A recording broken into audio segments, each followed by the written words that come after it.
Xi menindak pesaing di BUMN, analisis ungkap kebuntuan.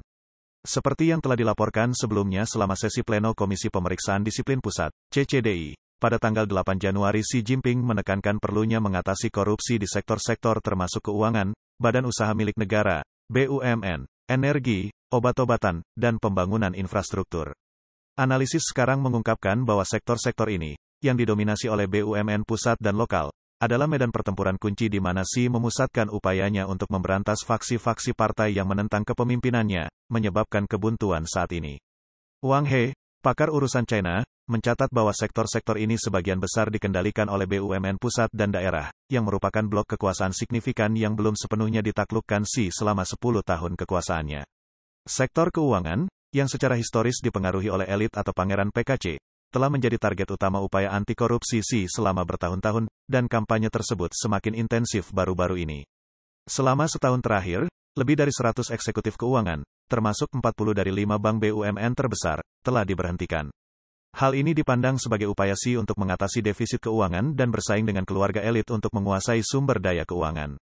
Sektor BUMN dan energi terkenal dengan korupsi yang meluas, dan pembersihan terus-menerus dilakukan oleh pihak berwenang.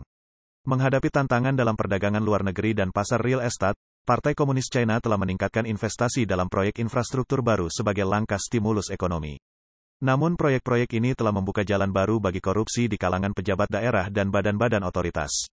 Selain itu, setelah gerakan anti-korupsi yang luas di sektor medis pada bulan Juli lalu yang mengakibatkan pemecatan setidaknya 200 sekretaris dan dekan komite partai rumah sakit, PKC memulai fase baru upaya anti-korupsi medis pada akhir tahun.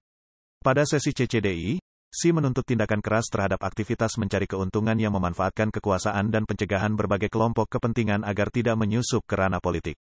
Wang He menekankan bahwa Xi telah memanfaatkan kampanye anti-korupsinya untuk menekan oposisi di dalam partai sejak mengambil alih kekuasaan.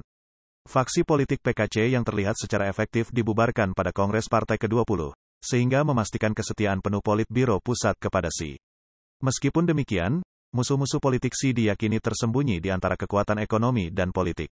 Wang He menjelaskan bahwa kelompok-kelompok kekuasaan yang mengakar, terutama di BUMN pusat dan daerah, secara sistematis dibersihkan dan digantikan oleh loyalis Xi. Ia juga mengatakan para pejabat di BUMN tersebut mengambil pendekatan pasif di bawah tekanan politik. Mereka cenderung mengeskalasi isu-isu kecil dan mengarahkan konflik ke tingkat yang lebih tinggi sebagai bentuk protes diam-diam terhadap Xi. Dengan menggunakan anti-korupsi sebagai senjata, Xi mengalihkan beban tanggung jawab ke bawah, sehingga menciptakan kebuntuan. Wang mengamati bahwa laporan ekonomi yang buruk menyebabkan gelombang pergantian karyawan setiap tahunnya, namun bawahannya seringkali menghasilkan laporan yang menyesatkan namun menguntungkan, sehingga mengarah pada tindakan keras terhadap pemalsuan statistik pada tahun lalu. Namun, pendekatan Partai Komunis China dalam memerangi pemalsuan data, yang ditandai dengan penegakan hukum bergaya kampanye, telah banyak dikritik. Profesor Xie Tian dari Icahn Business School Universitas Carolina Selatan menyampaikan kepada The Epoch Times bahwa data ekonomi PKC secara historis telah dimanipulasi. Dia berpendapat bahwa mengatasi masalah ini melalui kampanye politik adalah kontraproduktif karena PKC sendirilah yang menjadi sumber pemalsuan ini. Xie Tian percaya bahwa tindakan keras yang berkelanjutan terhadap pemalsuan barang palsu tidak mungkin terjadi karena penyelidikan menyeluruh akan melibatkan pejabat Partai Komunis China secara keseluruhan, sehingga hanya menjadikan kampanye tersebut tidak lebih dari sebuah lelucon saja.